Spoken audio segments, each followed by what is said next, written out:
Hello दोस्तों, मेरा नाम है आरोही। आज जो मूवी हम देखने वाले हैं उसका नाम है यंग एंड ब्यूटीफुल, जो 2013 में रिलीज हुई थी। इस मूवी में हम एक ऐसी लड़की को देखने वाले हैं जो एक बूढ़े आदमी के साथ गैर संबंध मनाती है, जो कि उसके दादा की उम्र का था, और ये गैर संबंध कैसे उसकी जिंदगी बदल देता है। इस मूवी की स्टार्टिंग में हमें एक लड़की दिखाई जाती है जिसका नाम इजाबेला है। इजाबेला बीच में बिना कपड़ों के सनबाथ ले रही थी, तभी उसका भाई विक्टर बीच पर आ जाता है और इजाबेला को घर चलने को कहता है। विक्टर इजाबेला को बताता है कि इजाबेला का बॉयफ्रेंड फ्लेक्सी उसको ढूंढते हुए घर तक आ गया है। ये सुनकर इजाबेला विक्टर से बोलती है कि विक्टर फेलिक्स के बारे में उनकी मॉम को कुछ ना बताए, पर इजाबेला की मॉम को सब कुछ पहले ही पता चल जाता है। जब इजाबेला घर पहुंचती है तो उसकी मॉम बोलती है कि वो फेलिक्स को डिनर पर बुला सकती है। इस पर इजाबेला साफ इनकार कर देती है। इजाबेला बोलती है कि फेलिक्स बहुत शाय है और वो आप लोगों से मिलने में कंफर्टेबल नहीं होगा। एक्चुअली में फेलिक्स जर्मन था और इजाबेला फ्रेंच थी, इसलिए दोनों की टेस्ट और थिंकिंग बहुत अलग थी। इसके बाद इजाबेला फिर से अपने भाई विक्टर के साथ बीच पर जाती है, जहाँ उसे फेलिक्स मिलता है। फेलिक्स इजाबेला को नाइट पार्टी के लिए इनवाइट करता है और इजाबेला आने के लिए मान जाती है। रात में पार्टी करने के बाद इजाबेला और फेलिक्स बीच पर आ जाते हैं और दोनों बीच पर ही इंटीमेट होते हैं, और ये इजाबेला का फर्स्ट टाइम है जब वो किसी के साथ इंटीमेट हुई है, इसलिए वो कुछ एंजॉय नहीं कर पाती। पर इजाबेला दोबारा इंटीमेट होने की फीलिंग को महसूस करना चाहती थी। कुछ समय बाद इजाबेला के बर्थडे में एक छोटी सी पार्टी होती है जिसमें इजाबेला फेलिक्स को नहीं बुलाती। अगले दिन इजाबेला अपने डैड के घर के लिए निकल जाती है। इजाबेला की मॉम और डैड का डाइवोर्स हो चुका था, पर इजाबेला अपने डैड के पास आया जाया करती थी। रास्ते में इजाबेला को फेलिक्स दिखता है, पर इजाबेला फेलिक्स को देखकर कोई भी रिएक्शन नहीं देती। इजाबेला के एक्सप्रेशन से ये पता चलता है कि वो फेलिक्स को बिल्कुल प्यार नहीं करती और वो इंटीमेट होने के एक्सपीरियंस के लिए उसे यूज कर रही थी। इसके बाद कहानी कुछ समय आगे बढ़ती है और हमें दिखाया जाता है कि इजाबेला एक होटल रूम में जा रही है।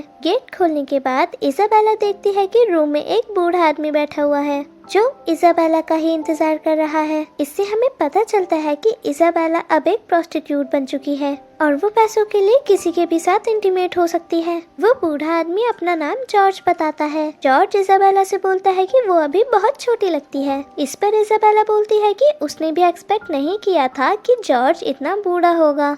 उसे लगा था कि जॉर्ज एक जवान लड़का है। फिर दोनों बैठकर कुछ देर बातें करते हैं। जॉर्ज इजाबेला को प्यार से सहलाता है और फिर दोनों इंटीमेट हो जाते हैं। फिर जॉर्ज उसे पैसे देता है और वो उन पैसों को लेकर घर चली जाती है। इजाबेला अपने प्रोस्टिट्यूट के काम से बहुत खुश थी क्योंकि इससे उसे बहुत पैसे मिलते थे। अगले दिन इजाबेला एक और क्लाइंट से मिलती है। वो क्लाइंट इजाबेला को टच भी नहीं करता और बस उसे देखकर खुद को प्लीज करता है।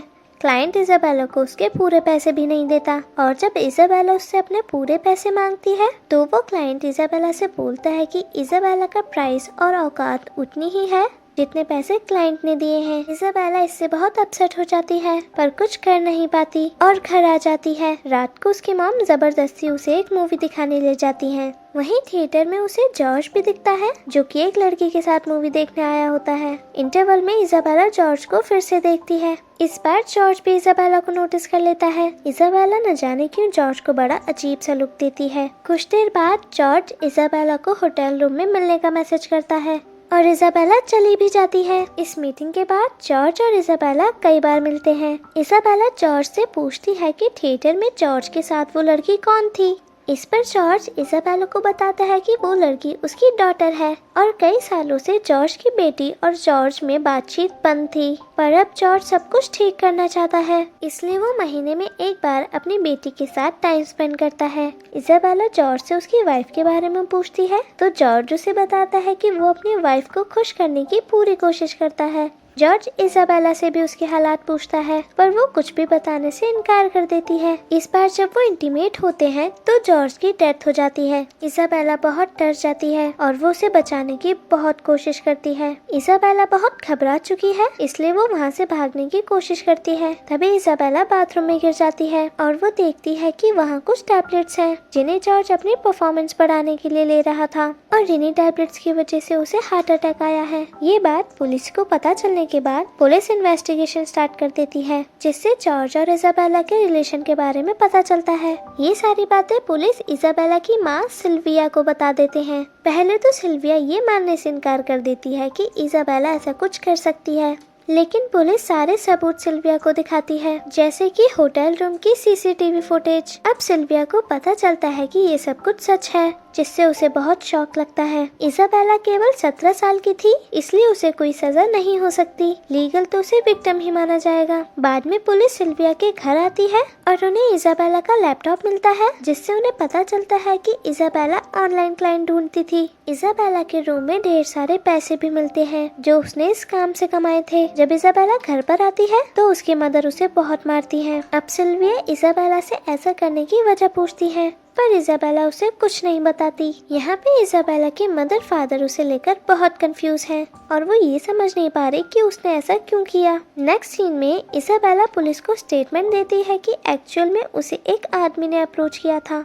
उस आदमी ने इजाबेला को एक डील दी थी और वो इजाबेला को अपना नंबर देकर चला गया। इजाबेला उसका ऑफर मान लेती है और वो उस आदमी के साथ सोने चली जाती है। इजाबेला बताती है कि जब पहली बार वो उसके साथ इंटीमेट हुई थी तब उसे कुछ भी फील नहीं हुआ, लेकिन इसके बाद वो चाहती थी कि वो ऐसा फिर से ट्राई करे और उसकी यही इच्छा ही उसकी लत बन जाती है। देखते ही देखते इजाबेला एक प्रोस्टिट्यूट बन जाती है। अब पुलिस उससे पूछती है कि वो ये सब कंटिन्यू करेगी। इस पर इजाबेला जवाब देती है कि उसे नहीं मालूम। अब घर जाके इजाबेला की मदर उसे कहती है कि जो भी पैसे उसने इस काम से कमाए हैं वो उन्हें रखने वाली है और वो उसे डोनेट करने वाली है। इस बात से इजाबेला काफी अपसेट हो जाती है। बाद में इजाबेला की माँ उसे एक थेरेपिस्ट के पास ले जाती है। इजाबेला और थेरेपिस्ट में ये डिस्कशन होता है कि उन्हें इन पैसों का क्या करना चाहिए जो इजाबेला ने इस काम से कमाए हैं, जिस पे थेरेपिस्ट बोलता है कि इन पैसों पर इजाबेला का हक है और ये पैसे उन्हें इजाबेला को दे देने चाहिए। नेक्स्ट सीन में हमें दिखाते हैं कि इजाबेला अपने फादर के पास आके बैठती है। फिर इजाबेला अपने फादर के साथ भी फ्लर्ट करना स्टार्ट कर देती है, लेकिन तभी इजाबेला की मदर वहाँ आ जाती है और वो गुस्से में इजाबेला के स्टेप फादर को वहाँ से लेकर चली जाती है।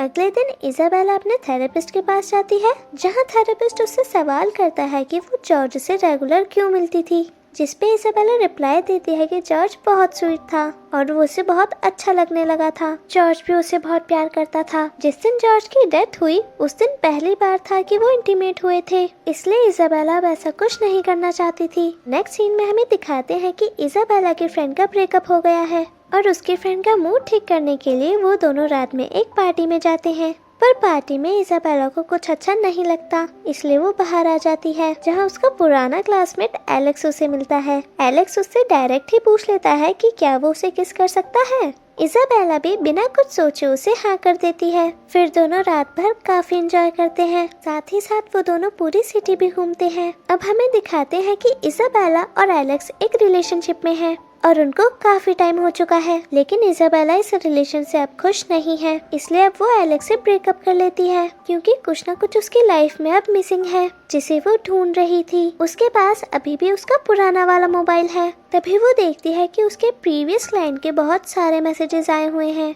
एक मैसेज जॉर्ज की वाइफ का भी है जो इजाबेला से मिलना चाहती है और वो दोनों वहीं मिलते हैं जहां अक्सर इजाबेला और जॉर्ज मिलते थे। जॉर्ज की वाइफ इजाबेला को बताती है कि उसे उस लड़की से मिलना है जिससे उसका हस्बैंड लगातार मिलता था। इजाबेला उसे सॉरी भी बोलती है। जॉर्ज की वाइफ उसे बोलती है कि इसमें तुम्हारी कोई भी गलती नहीं है, जॉर्ज पहले से ही बीमार था और वो एक खूबसूरत लड़की से प्यार करते हुए मरा है, इससे अच्छी डेथ क्या हो सकती है। फिर जॉर्ज की वाइफ इजाबेला से कुछ ऐसी बातें करती है जैसे कि तुम बहुत यंग और खूबसूरत हो, तुम्हारे अंदर एक दर्द है, और ये बात जॉर्ज भी इजाबेला से कहता था। फिर जॉर्ज की वाइफ इजाबेला से बोलती है कि वो उसे उस कमरे में ले चले जहाँ इजाबेला और जॉर्ज मिलते थे। इजाबेला उसकी वाइफ को वहाँ ले जाती है। उस रूम में जाने के बाद जॉर्ज की वाइफ लेट जाती है। थोड़ी देर बाद इजाबेला भी जॉर्ज की वाइफ के पास आके लेट जाती है। जिस तरह जॉर्ज इजाबेला को सहलाता था उसी तरह जॉर्ज की वाइफ भी इजाबेला को सहलाने लगती है, जिससे इजाबेला को बहुत अच्छा लगता है